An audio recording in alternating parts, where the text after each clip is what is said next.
Ladies and gentlemen, welcome back to Alpha Outdoors. This is episode 2 of Kings Conquering the Earth. This week's episode covers the king and queen seat of Rock State Park, Maryland, and the surrounding trails. You can find this location in the Rock Ridge picnic area of the park. This was our second hike of the day, the longer of the two. We took the White Trail, which alltrails.com refers to as the King and Queen's Chair Loop. The trail is 3 miles long of moderate difficulty. By the end, our bodies were feeling it.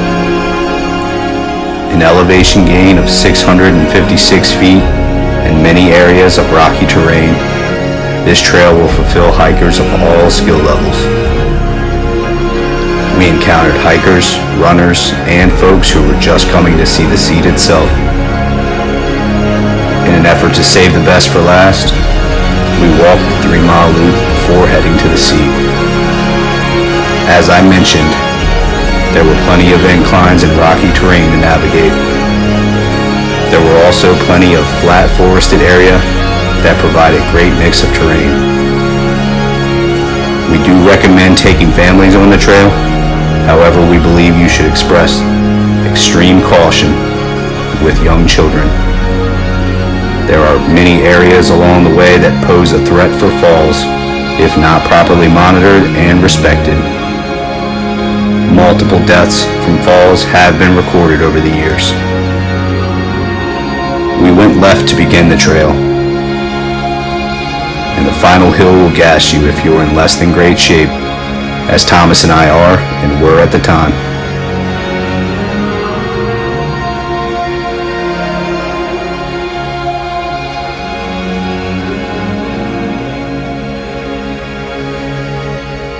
Reaching the king and queen seat after the trail was over, well worth the wait.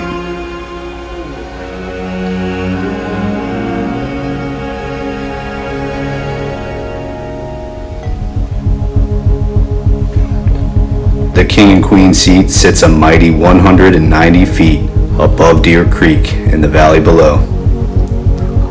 A natural rock formation, some of the rock faces on the outcrop measure at 94 feet.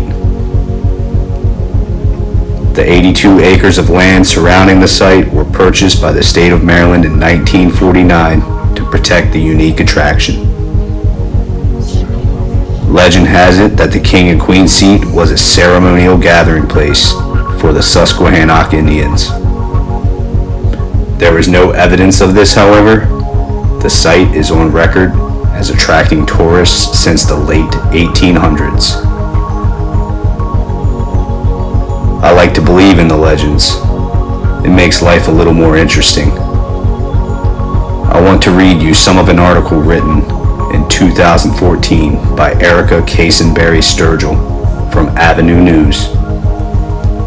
Quote, a writer named Thomas T. Wysong attempted to pinpoint the naming of the rocks in his book, The Rocks of Deer Creek, which was published in 1879.